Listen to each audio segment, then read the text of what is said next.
Est-ce que ça t'arrive souvent de recevoir ta paye et au bout de quelques jours, pouf, tout a disparu parce qu'il y a eu toutes tes dépenses qui sont passées et là tu te dis mais comment c'est possible? Est-ce que je gagne pas assez? Bah pas forcément, c'est peut-être parce que tu gères mal ton argent et dans cette vidéo, je vais te partager 7 habitudes à avoir une fois que tu reçois ta paye. Donc si tu ne me connais pas, je m'appelle Anthony, je suis le musicien investisseur, n'hésite pas à t'abonner, je parle de vulgarisation financière et d'investissement. Donc j'essaye de partager en fait mes connaissances sur les finances personnelles pour aider le plus de monde à reprendre leurs finances en main et d'avoir un avenir serein en finance. La première erreur, c'est de laisser son argent traîner.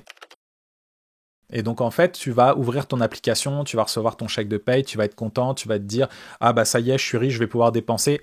C'est pas ça qu'il faut faire. Ce qu'il faut faire en fait, c'est de ne jamais laisser trop d'argent sur son compte chèque. Et pourquoi? Parce que d'une, tu vas être tenté de le dépenser, et de deux, il y a l'inflation sur le long terme, donc la hausse durable des prix, qui vont faire que ton argent va valoir beaucoup moins qu'à l'époque. Donc tu ne le vois pas directement sur ton compte bancaire, tu auras le même montant, mais en général, quand tu vas aller faire l'épicerie, quand tu vas acheter des affaires, tout coûte plus cher. Et les gens vont se plaindre, vont se dire mais mon Dieu, tout coûte plus cher. C'est la vie, c'est comme ça. Donc arrête d'être une victime, qu'est-ce que tu dois faire? Donc une fois que tu reçois ton salaire, tu te fais un virement automatique vers ton fonds d'urgence. Donc si tu as un problème, peu importe, tu as de l'argent de côté en fait pour éliminer ton stress financier.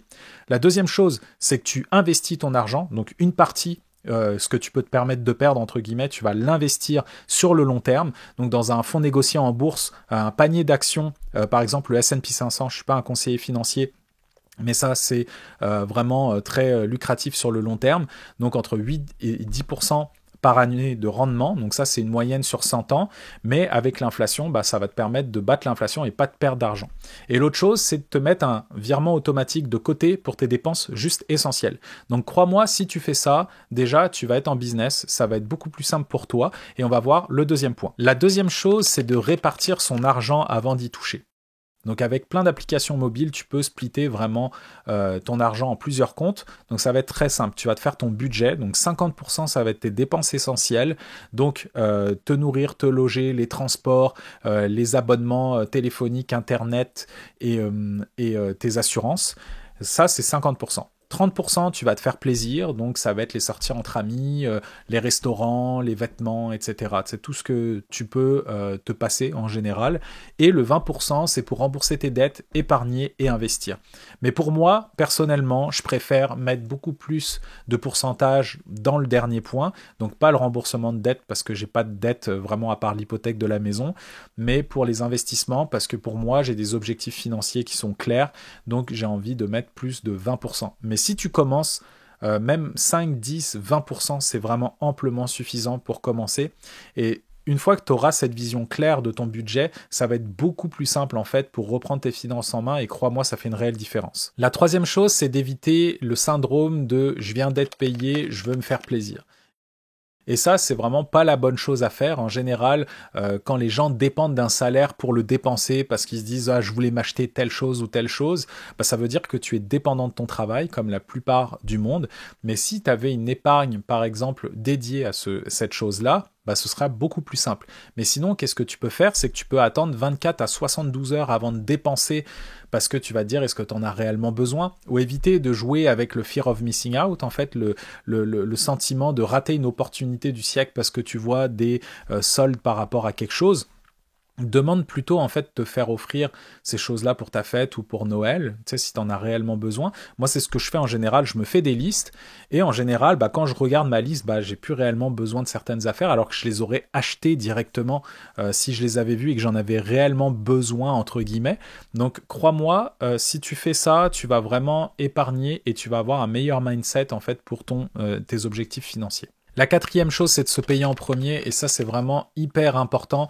J'en reviens au début de la vidéo. Moi, je l'ai appliqué il y a fort longtemps. De me payer en premier, en fait, c'est de tout automatiser tranquillement. C'est que dès que tu reçois ton salaire, tu te mets ton pourcentage de côté. Je veux le répéter, mais crois-moi, ça fait une réelle différence.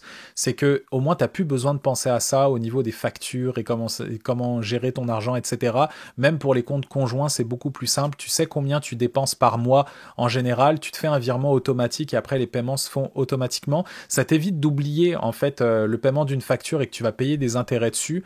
vraiment fais tout automatiquement, ça va être beaucoup plus simple. La cinquième chose, c'est de planifier au mois et non à la semaine. En fait, c'est au lieu d'avoir vraiment l'information au bout du nez, essaye d'avoir une vision long terme avec un calendrier. Donc, qu'est-ce que tu peux faire? Tu peux planifier en fait d'avance tes automatisations par rapport à tes dépenses récurrentes, ou si c'est des grosses dépenses qui arrivent, par exemple, nous, il y a les taxes municipales, il y a des travaux à faire, par exemple, dans la maison d'ici quelques semaines, moi, je les avais prévus longtemps d'avance, donc c'était même pas un mois avant, c'était plusieurs mois avant, donc je savais combien je devais mettre de côté jusqu'à l'instant T où il fallait payer, et crois-moi, quand tu planifies au mois, tu auras moins de stress et tu auras plus de marge de manœuvre, contrairement à penser à la semaine.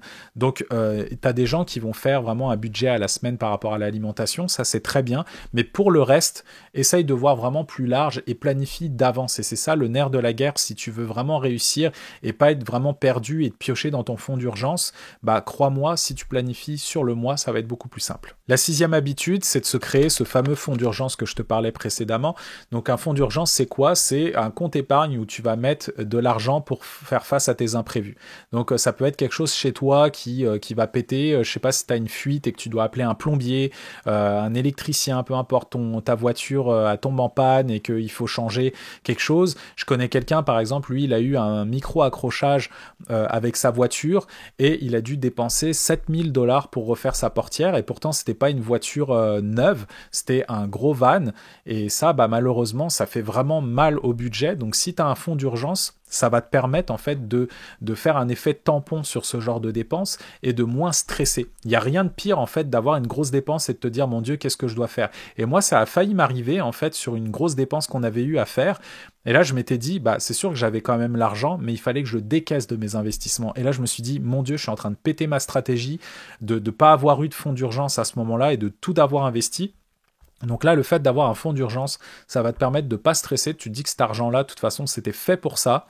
Et quand tu auras pu ce fonds d'urgence-là, tu vas remettre petit à petit cet argent dans ce fonds-là pour essayer de le rééquilibrer, de le remettre à niveau. Donc en général, c'est entre 3 et 6 mois de dépenses essentielles.